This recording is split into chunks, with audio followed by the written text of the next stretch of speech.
पाडा मागे जात नाही मागे हे बघ रे हे मागे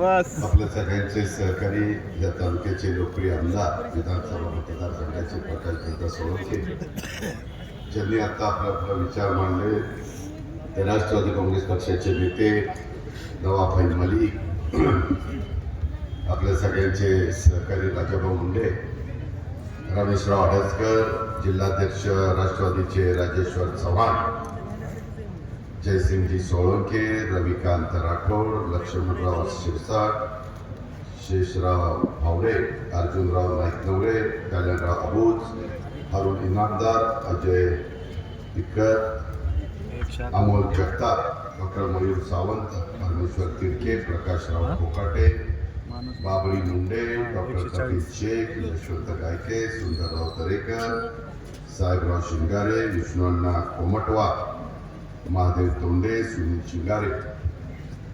उद्याच्या 5 वर्षाच्या करता धारूर नगरपालिकेच्या नेतृत्व करण्यासाठी राष्ट्रवादी काँग्रेस पक्षाने ज्या नगराध्यक्षाच्या उमेदवाराला उभं केलेले ते आपल्या सगळ्यांचे सहकारी बाळासाहेब रामराव जाधव, त्यांच्याबरोबर उभे केलेले 20च्या 20 आमच्या नगरपालिकेचे नगरसेवकाचे उमेदवार, मोठ्या संख्येने आलेल्या माझ्या लाडक्या बहिणी, माझे बांधव, माझे तरुण सहकारी, पत्रकार मित्र आणि बंधू भगिनींनो, उशीर झाला त्याबद्दल दिलगिरी व्यक्त करतो. आपल्याला सगळ्यांना माहिती आहे की राज्यामध्ये 288 ठिकाणी नगरपालिका, नगरपरिषद, नगरपंचायतीच्या निवडणुकीचा धुमाकूळ चालू आहे. सुप्रीम कोर्टाने जो निकाल द्यायचा तो काल परवा दिला. 2 तारखेला आता मतदान होणार आहे. आपल्याला सगळ्यांना निर्णय घ्यायचा की कुणाला मतदान करायचं. आम्ही शिवशाहू फुले आंबेडकरांच्या विचारधारेने पुढे चाललोय. हिंदवी स्वराज्याची स्थापना केली असताना रयतेचं राज्य ज्या पद्धतीने महाराजांनी चालवलं, महाराजांचा जो काळ होता त्या काळामध्ये धारूरला आणि धारूरच्या या मोठ्या ऐतिहासिक किल्ल्याला एक वेगळं आपलं महत्व होतं. हा इतिहास आहे मित्रांनो. धारूर शहराला जो मोठा ऐतिहासिक वारसा लाभलेला आहे, कारण शहराच्या पश्चिम भागात बसलेल्या 40 एकरावर जवळपास आपला सगळ्यांचा धारूर किल्ला आहे आणि हे आपल्या धारूरचं धैर्याचं आणि शौर्याचं स्मारक आहे. सरसेनापती नेताजी पालकरांचा शौर्याचा इतिहास जपणाऱ्या या किल्ल्याचं सुशोभीकरण करण्यात येणार आहे. त्याच्यातनं आम्हाला पर्यटन वाढवायचं. काही काही देश आणि काही काही राज्य हे पर्यटनातच चालतात. जसं त्याच्यामध्ये गोवा राज्याचा उल्लेख करता येईल, केरळ राज्याचा उल्लेख करता येईल, काही प्रमाणामध्ये राजस्थान राज्याचा उल्लेख करता येईल. त्या प्रकारे आपल्याकडे देखील खूप मोठा ऐतिहासिक ठेवा आहे. तो आपण जपला पाहिजे, पुढच्या पिढीच्या करता ठेवला पाहिजे आणि त्याच्यामध्ये ज्या काही सुधारणा करण्याची गरज आहे ती सुधारणा देखील आपण केल्या पाहिजे आणि त्याच भूमिकेतनं आमचं महायुतीचं सरकार काम करतं. मित्रांनो, बंधू भगिनींनो, लाडक्या बहिणींनो, इथं धारूरच्या पर्यटन वृत्तीच्यासाठी आणि सांस्कृतिक वारसा जपण्याच्यासाठी मोठा टप्पा आपल्याला गाठायचा आहे. कारण आपल्याला सगळ्यांना माहिती आहे धारूरच्या पूर्व बाजूला असलेली बारमाही कोमट पाण्याची सीतेची न्हाण आणि हे नैसर्गिक संपत्तीचं अद्भुत अशा प्रकारचं उदाहरण जगात क्वचितच कुठेतरी पाहायला मिळतं. खरं तर जिथं पिकतं तिथं विकत नसतं त्यातल्या प्रकारे, कारण त्याला वेगळ्या प्रकारे आपण लोकांच्या मध्ये त्याचा प्रचार केला, प्रसार केला. त्याच्यामध्ये सोशल मीडियामध्ये त्याच्या वेगवेगळ्या प्रकारच्या रील करून टाकल्या तर लोक इथं पाहायला येतील. त्याच्यातून स्थानिकांना रोजगार मिळेल, त्याच्यातून तुमच्या हाताला काम मिळेल, काही व्यवसाय वेगवेगळ्या प्रकारचे सुरू होतील मित्रांनो, पुण्यश्लोक अहिल्यादेवी होळकरांची जीर्णोद्धार केलेले अंबा चौरी हे मंदिर देखील इथलं धार्मिक मंदिर आहे आणि सांस्कृतिक दृष्ट्या हे अत्यंत महत्वाचं आहे. दारुड शहर हे स्वतंत्र पूर्ण काळापासून स्वातंत्र्य मिळण्याच्या आधीपासून सोन्या चांदीची बाजारपेठेसाठी प्रसिद्ध होतं आणि या सर्व वैभवांच्या मुळे माझ्या दारूच्या सर्वांगीण आणि नियोजनबद्ध विकासासाठी सरकारकडनं ठोस पावलं उचलली जात आहेत. त्याच्यामध्ये तुमचे लोकप्रिय आमदार प्रकाश सोळंके साहेब सारखा आमच्याकडे पाठपुरावा करतात. मित्रांनो, हे सगळं करत असताना आम्ही देखील पुढील काळात हे जलद गतीने कसं पूर्ण करता येईल. आज इथली रस्त्याची अवस्था येताना मी पाहिली, तरी मी हेलिकॉप्टरने आलो, पण हेलिकॉप्टरने उतरल्यावर इथपर्यंत म्हणलं कसं काय लोक या रस्त्यावरून जाय करतात काही कळायला मार्ग नाही. तुमच्या सहनशीलतेला सॅल्यूट ठोकला पाहिजे. माझ्या भागात असं असतं तर मला फिरून पण दिलं नसतं. ही अवस्था आमची त्या भागामध्ये आहे. मित्रांनो, काम करणाऱ्यांच्या पाठीशी उभं राहा. आम्हाला विश्वास आहे आम्ही ज्या पद्धतीनं या दारूड शहराने आपली वेगळी वाटचाल अधिक वेगाने आणि भक्कमपणे करावी अशा प्रकारची भावना माझी आहे, नवाबाईंची आहे, प्रकाश सोळंके साहेबांची आहे, राजाभाऊ मुंडेंची आहे, सगळ्या आमच्या सहकारी मित्रांची. आणि ही भावना असताना आम्ही नागरिकांच्या विकासाला प्राधान्य देतो आणि त्यामध्ये शहराच्या भविष्याचा विचार हा आम्ही करतो. कारण 35 वर्ष समाजकारण राजकारण करत करत आम्ही इथं पोहोचलो. आम्ही आमच्या भागाचा सर्वांनी विकास केला आहे. पिंपरी चिंचवड सारखे शहर हे आम्ही अतिशय चांगल्या पद्धतीनं पुढे नेण्यात त्याच्यामध्ये देखील विकासाचे अनेक योजना तिथे राबवलेल्या आहेत. आम्ही यावेळेस राष्ट्रवादी काँग्रेस पक्ष म्हणजेच घड्याळ, त्या घड्याळच्या पक्षाचे नगराध्यक्षाचे अधिकृत उमेदवार म्हणून आमचे बाळासाहेब जाधव यांच्या सह आमच्या 20च्या 20 उमेदवारांना आपण मोठ्या मताधिक्याने विजयी करावं हे आवाहन करण्याच्या करता खरं तर मी माझ्या दारूच्या परिसरामध्ये आहे. मित्रांनो, याच्या आधी तुम्ही अनेकांना संधी दिली. आता मी तुमचा पालकमंत्री 1 वर्षापूर्वी जबाबदारी घेतली. 1 वर्षापूर्वी जबाबदारी घेतली असताना मी आल्यानंतर एकंदरीत तिथलं सगळं चित्र पाहिलं.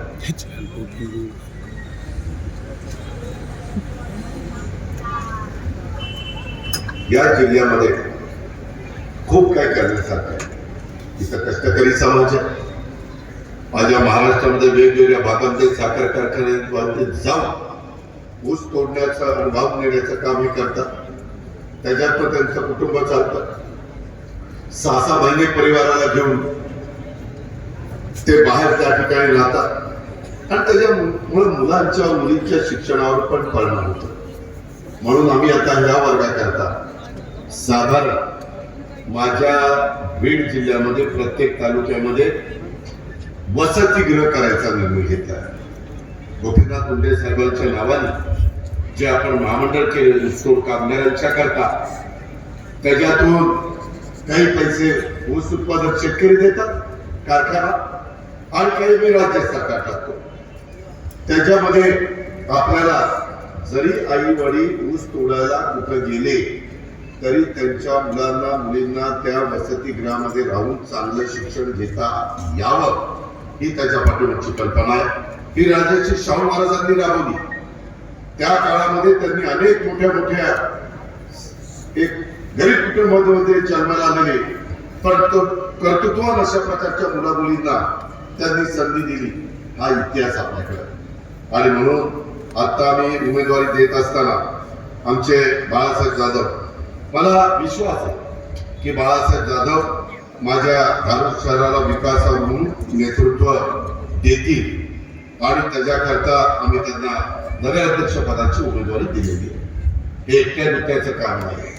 कार्यकर्त्यांनो, मी नवाबाई, प्रकाश सोळंके साहेब, राजाभाऊ, बाकीचे सगळे माझे सहकारी काम करतात.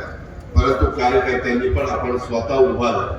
आपल्यातले गट तट मतभेद वाद हे सगळे बाजूला ठेवा आणि आता आपल्याला अजित पवार सांगतो तसं खरंच त्यांनी त्याच्या भागात सोडून दाखवलंय त्याच्या जिल्ह्यामध्ये पिंपरी चिंचवडला करून दाखवलाय.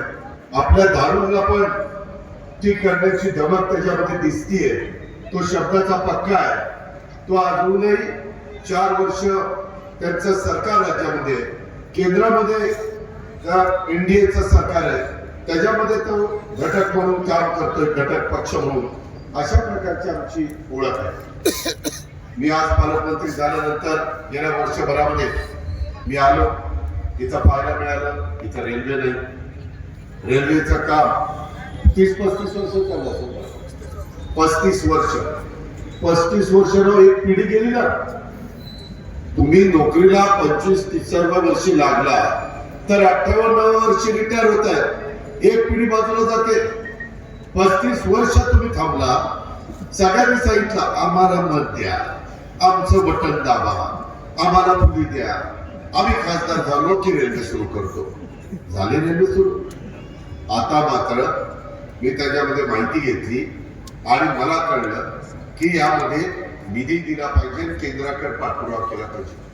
आम्ही राज्याच्या हिस्स्याचा निधी दिला, केंद्राचा एक निधी आणला, कामाला गती दिली. कॉन्ट्रॅक्टरला सांगितलं की काय अडचण असेल तर सांग, कुणी तुला त्रास देत असेल तर ते सांग, आम्ही कुणाचा मुलायचा ठेवणार नाही. दर्जेदार काम तू कर. आणि जर दर्जेदार काम करत असताना कुणी जाणीवपूर्वक तुला छळायचा प्रयत्न केला तर मी पोलिसांना सांगितलं, पोलीस संरक्षण देतो आणि ते काम पूर्ण करून दे. त्यामुळे रेल्वेचा पहिला टप्पा सुरू झाला. आपल्याला ती परळीपर्यंत न्यायची, आपल्याला ती जर इलेक्ट्रिक इंजिनावर चालवायची, त्याचं काम सुरू केलेलं आहे. आपल्याला ती आपल्यापासून पार पुण्यापर्यंत द्यायची. पुण्याला आता स्टेशन मध्ये वेगवेगळ्या प्रकारचे प्लॅटफॉर्म उपलब्ध नाहीये, म्हणून आम्ही आता हडपसरला नवीन स्टेशन करतो. जवळपास झालं. त्याच्याशिवाय माझ्या बीडकरांना, दारुकरांना, माजलगावकरांना, गेवराईकरांना, परळीकरांना, आष्टीकरांना, पाटोदाकरांना, शिरूरकरांना, या लोकांना, केजकरांना, अंबाजोगाईकरांना तिथं जायला येण्या जवळचं साधन झालं पाहिजे ना. सर्वसामान्य माणसाला परवडलं पाहिजे ना. आज देशाला स्वातंत्र्य 75 वर्ष झाली तरी रेल्वेची सुविधा नव्हती. विभाग केले, लोकांनी कुणी विचार पण केला नाही आपल्याकडे विमानतळ पाहिजे. अरे माझा तर प्रयत्न आहे, प्रत्येक जिल्ह्याच्या ठिकाणी धावपट्टी पाहिजे. जर उद्या कुठल्या उद्योगपतीला यायचं असेल, बीड मध्ये गुंतवणूक करायची असेल, धाराशिवला विमानतळ, आपल्या लातूरला विमानतळ, बीडला नाही, असं कसं चालेल? नांदेडला मोठं विमानतळ, लोक जाहीर करतात. उद्याच्याला कोणाला गुंतवणूक करायची असेल तर तो स्वतःचा विमान घेऊन येतो, त्यामध्ये कारखाना लावतो, त्याच्यात त्या भागातल्या तरुणांना तरुणींना काम मिळतं. CIIT ती 200 कोटीची आम्ही मंजूर केली, काम सुरू केलं. त्याच्यामुळे 7,000 विद्यार्थी माझ्या 6 विधानसभा मतदारसंघात माझ्या बीड जिल्ह्यामध्ये कुशल कामगार होणार आहे. कुशल प्रशिक्षण आम्हाला त्यांना द्यायचं आहे. हे काम आम्ही राज्यातल्या प्रत्येक जिल्ह्यात करतोय, परंतु अजून बरेच जिल्हे बाकी आहेत. परंतु मी इथला पालकमंत्री झाल्यानंतर मी त्यांना सांगितलं की आम्ही तुम्हाला पैसे उपलब्ध करून देतो, माझ्या बीड करता ते करा. आणि आपण ते बीड मध्ये काम सुरू केलेलं आहे. इमारती शासकीय त्याची कामं सुरू केली. आरोग्याच्या करता रुग्णालय, उपजिल्हा रुग्णालय, त्याच्यामध्ये आपण सुविधा देतो. अंबाजोगाईला तिथलं मेडिकल कॉलेज आहे, तिथं दुर्लक्ष झालं. तिथं अनेक प्रकारच्या सुविधा देण्याच्या बद्दलची मीटिंग घेऊन तसे प्रस्ताव मी मागवलेले. आपल्या बीड मध्ये एक मोठं हॉस्पिटल आहे, परंतु तिथं पायाभूत सुविधा नाहीये. त्याच्यामध्ये अजून खूप काम करण्याची गरज आहे. आजूबाजूला पोलीस खात्याच्या जागा आहेत, त्या तशाच बेवारस पडलेल्या, त्या आपल्या ताब्यामध्ये घेऊन माझ्या बीडच्या जनतेला तिथं आरोग्याची सुविधा तशी चांगले उपचार करण्याच्या करता येईल, हे आपण त्याच्यामध्ये करायचं ठरवलं. त्याच्यामध्ये सायन्स पार्क हे आपण बीड मध्ये मंजूर केलं. वेगवेगळी क्रीडांगणं, क्रीडा संकुलं, त्याच्याकरता आम्ही पैसा दिलेला. उद्याच्याला जर बाळासाहेब जाधवांना आपण आपलं प्रतिनिधित्व करण्याची संधी दिली तर मी ह्याही भागामध्ये तुम्हाला मदत करेन. ते माझ्याकडे येतील, प्रकाश दादा त्या ठिकाणी येतील, राजाभाऊ येतील, सगळेजण पाठपुरावा करतील आणि त्या विकास कामाला माझं कामच आहे की लोकांना मदत करायची. लाडक्या बहिणीच्या बाबतीमध्ये आम्ही नाही योजना आणली, विरोधकांनी आमच्यावर टीका केली, निवडणुका झाल्या की बंद करतील, आम्ही बंद होऊन दिली नाही. ही गोष्ट आपण लक्षात घ्या ना. माझ्या शेतकऱ्याला, बळीराजाला, माझ्या कष्टकऱ्याला लाईटचं बिल परवडत नव्हतं, लोक त्रासून गेली होती. म्हणले एकदा बिलच माफ करून टाकलं. 3 हॉर्सपॉवर, 7.5 हॉर्सपॉवर, 5 हॉर्सपॉवर सगळं बिल माफ केलं. माफ केलं म्हणजे त्यांना पैसे द्यावे लागतात. राज्य सरकारच्या तिजोरीतनं महावितरणला 25,000 कोटी रुपये आम्ही देतो. 25,000 कोटी अशा योजना आपण करतो. मित्रांनो, तुम्ही पण स्वच्छतेची आवड तुम्हाला झाली पाहिजे. किती घाण येताना वेगवेगळ्या ठिकाणी कचरा पडला. तुम्ही कुणीतरी तुमच्यापैकी तुमच्यातले कोणाचे पाहुणे बारामतीला आहेत का? बारामती राहतो त्यावर कोणाच्या पाठवायचा दिसतो, आमच्या काहींचा दिसतोय, आमच्या लाडक्या बहिणीचा दिसतो. तुम्ही बारामतीला या. सकाळी 5ला आमचे झाडलोट करणारी माणसं 5 पासून बारामती शहर स्वच्छ करायला लागतात. इथं बघा, करता येतं. जिद्द पाहिजे, चिकाटी पाहिजे, इच्छाशक्ती पाहिजे आणि 7 वाजेपर्यंत जवळपास शहर स्वच्छ केले जातात. फार तर फार 7:30 आणि जिथला तिथं कचरा टाकला जातो. इथं काही नाही, कुणी कुठेही काही टाकलं. मला इतर आता सांगत होतं, दादा तुमची सभा आहे, काही तुमच्या जवळच्या तुमच्यावर प्रेम असणाऱ्यांनी इथल्या सगळ्या जवळपासच्या पाण्याच्या बाटल्या उचलल्या, त्या काही पुढे उचलल्या की नको दादा चिडतील. माझ्या चिडण्यामुळे जर असा फायदा होत असेल तर मग काय करू. मित्रांनो, माझं म्हणणं आहे, आईच्या पोटातनं कुणीच सदस्य कोण येत नाही, परंतु आपण संस्कार करू तसं ते मूल वाढतं ना, ते तसं वागतं ना, ते तसं बोलतं, चालतं, विचार करतं. त्या प्रकारे आपल्याला मी या बाबतीमध्ये तुम्हाला मदत करीन. परंतु आता पालकमंत्री म्हणून मी महिन्यानंतर आमच्या बीडला येणारच आहे. त्यावेळेस मधून एक तालुके घेऊन जे पैसे दिलेले ते खरंच सरकारने लागलेत का? कॉन्ट्रॅक्टरनी काम करतोय का? कॉन्ट्रॅक्टरना मदत होती का? अहो, काही भागात मी असं बघितलं की रस्त्याला 10 लाख रुपये दिले रस्ता करायला, मुरमीकरण करायला 10 लाख. काही मुरुम नाही, काय नाही, बघायला कोण नाही, काहीच नाही, खड्डे. असे पैसे जर वाया गेले तर कसा विकास व्हायचा? ब्रह्मदेवाला तरी काही उपयोग होणार नाही. तुमचं आमचं तर कामच नाही.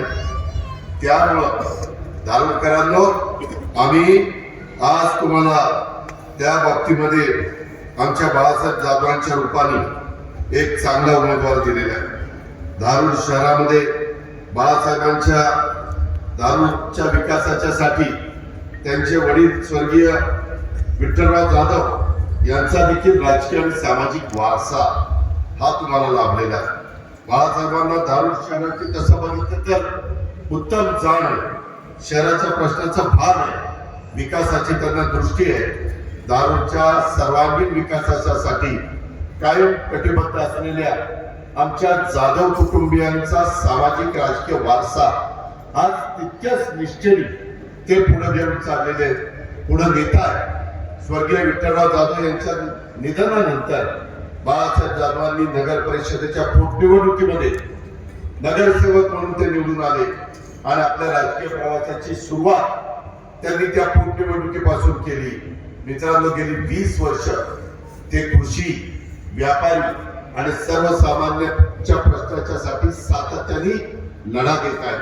कृषी उत्पन्न बाजार समितीचे संचालक आणि तिथल्या सेवा सहकारी सोसायटीचे चेअरमन म्हणून त्यांची कामगिरी मी माहिती घेतली तर त्याच्यामध्ये उत्तम अशा प्रकारचे शेतकरी आणि व्यापारी वर्गाच्या प्रश्नावर ते नेहमी अग्रभागी राहिलेले.